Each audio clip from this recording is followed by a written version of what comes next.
bawahnya. Sama itu kalau bisa diselesaikan oleh ketua lingkungan, ngapain harus dibawa ke pastor paroki? Misalnya kan begitu sebenarnya. Jadi orang tuh memang diberi kepercayaan, yang mampu dikerjakan oleh pemimpin yang paling bawah, ya itulah dikerjakan paling bawah. Ada unsur subsidiaritas. Ini yang penting. Jadi tidak semua diselesaikan oleh pusat. Saya nggak ngerti itu kalau jalan-jalan rusak itu yang kemarin ini kan kelihatan sekali kan gubernurnya nggak bisa itu lalu diambil alih oleh pusat. Nah itu nggak tahu itu persoalannya apa di sini. Nah itu gitu ya. Lalu subsidiaritasnya itu gimana itu? Atau yang di bawah itu memang tidak bisa. Kalau nggak bisa ya diganti lah gitu. Jadi jangan sampai malah yang sudah diberi kuasa itu tidak melaksanakan itu. Jadi ada hal-hal tertentu kalau di SCI itu yang bisa diselesaikan oleh superior wilayah. Itu ya itu superior wilayah saja, nggak harus dibawa ke kepolisian. Kalau komunitasnya sendiri bisa mengatasi, apa harus dilaporkan? Misalnya seperti itu. Kalau di SCI kan ada namanya superior mayor, seperti Romo Suparman itu namanya superior mayor. Sedangkan seperti saya ini namanya superior wilayah.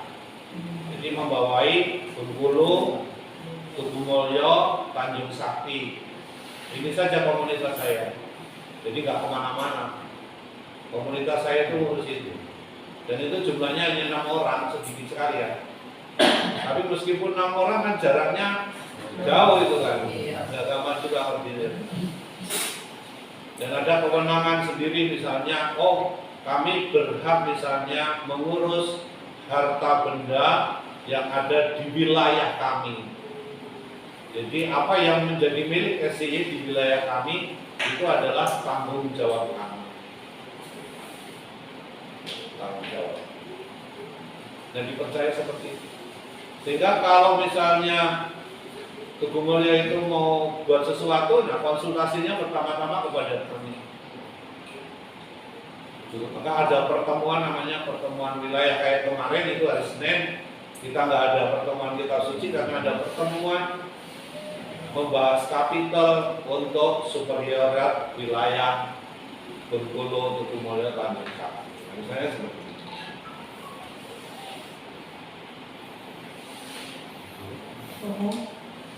Pengangkatan hakim ini penyebutannya sudah hakim waktu itu. Apa ya? Pengangkatan hakim ini penyebutannya itu sudah hakim. Misalnya terhadap 1.000 orang, 500 ya. Gitu. Terus ada batas waktu kerjanya, masa jabatan, nggak ada. Enggak, sampai kita itu kan yang modern itu kertas sekarang itu ada pelantikan masih biasanya. Tapi batas kewenangannya apa wilayahnya seperti sekarang. Ya mungkin kita bisa mengandai-andaikan sih. Saya buatnya, nanti kalau kita lihat kemungkinan sebenarnya di misalnya begini, ya tadi kan, kalau kita lihat desentralisasi itu seperti apa. Jadi mulai dari realitas bangsa dan keterbatasan pemimpin. Pemimpin mampu menangkap aspirasi dan merespon rakyat. Pemimpin mampu mendengarkan saran orang lain. Nah itu yang desentralisasi itu mestinya ke situ. Sampai ke situ. Nah kalau mau menangkap seluruhnya kan nggak mungkin. Maka yang menangkap aspirasi itu kalau kelompok-kelompoknya pemimpin 10, pemimpin 40, pemimpin 50, pemimpin 100. Naik-naik. Di Indonesia itu sebenarnya kan bagus strukturnya ya. Ada RT, ada RW, ada lurah, camat. camat itu sebenarnya lebih administratif ya Pak. Iya. Sekarang. Nggak punya wilayah. Yang pemimpin benar itu kan sebenarnya sekarang kan lurah, RT RW itu. Kalau RW itu kadang-kadang kurang juga peran. RT lalu bupati.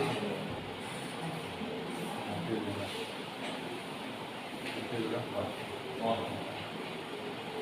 Selain yang sebelumnya, nah, pada yang poin pertama itu kan di situ dikatakan populasi saya sudah besar dan mulai menetap. Nah, pertanyaan saya, pengertian menetap di sini seperti apa? Karena kan kalau kita lihat ceritanya, mereka belum masuk ke tanah kerja nih. Ya. Jadi kok saya kira ketika ini ditulis dirumuskan, pasti orang sudah mengacu pada zaman yang sudah terjadi.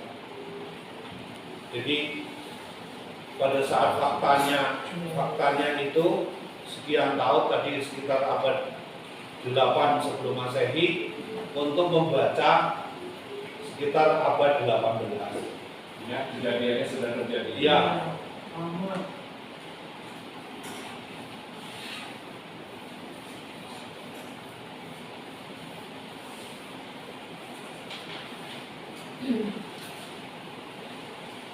Bagus sih, jadi kalau kita lihat itu ada hal-hal yang semacam ini sudah sejak lama dikembangkan, itu menurut saya sudah sangat luar biasa.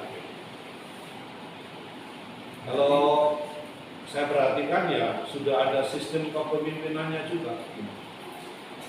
Jadi sistemnya seperti apa? Misalnya memberikan kewenangan sesuai dengan tingkat besaran dan pentingnya masalah. Jadi tingkat besaran dan pentingnya masalah. Nah, yang mungkin kita pikirkan misalnya dengan pengembangan lingkungan itu, kalau lingkungan terlalu besar, misalnya ya, terlalu besar, kita ini kan nggak mungkin itu membaca masalah apa dinamika yang hidup di dalam seluruh lingkungan itu kan. Satu orang harus misalnya membaca 50 kakak. Gak mungkin kan sebenarnya. Tapi akan lebih mudah misalnya lalu dimekarkan sehingga misalnya satu orang diberi beban 25 kakak. Itu menurut saya lebih masuk akal. Oh kita ini membaca beberapa orang saja itu kan nggak mudah kan mengenali sikapnya. Apalagi itu kalau kita terlalu banyak itu jangan-jangan juga tidak tersentuh. Nah yang mungkin dikembangkan itu kalau menurut gereja basis itu kan setelah lingkungan itu ada semacam komunitas-komunitas kecil itu ya yang berdekatan, mungkin orang menyebutnya sel atau lain lah, atau yang lain ada kelompok mawar ada. Itu mau mengatakan bahwa dari sekian itu kalau bisa yang berdekatan itu kumpul dari kelompok-kelompok menjadi itu akan menjadi lebih besar. Itu cita-cita sebenarnya gereja basis itu seperti itu. Hingga satu sama lain itu saling mengenal. Bukan hanya pemimpinnya saja, tapi warga antar warga itu terjadi relasi, ada dinamika antar warga yang berdekatan. Tapi kalau kita mengacu kepada pendekatan hakim-hakim ya Romo ya, sementara itu yang dilihat dari kisah yang ada ini Romo, bagaimana Musa itu sebelum dinasihatkan oleh ibu itu loh, dia menghandle sendiri ya Romo ya. Maksud yang menjadi pertanyaan tuh, Musa itu kan kok buta huruf gitu. Lantas yang membuat penal code segala macam, hukum Taurat, moral, agama, hukum sosial itu penentuannya atau memang Musa sendiri loh? Saya tidak tahu persisnya kalau Musa itu apakah dia buta huruf atau tidak. Hanya yang kita ketahui bahwa Musa itu tidak pandai bicara seperti Harun. Ya. Tapi kalau lihat kabarnya itu, sekitar itu kan tulisan sudah ada.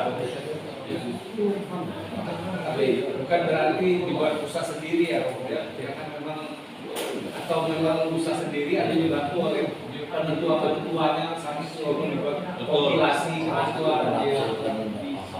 Jadi memang di samping sebenarnya di samping Musa itu nanti kan dikembangkan yang namanya penatua itu yang menjadi kelompok 70.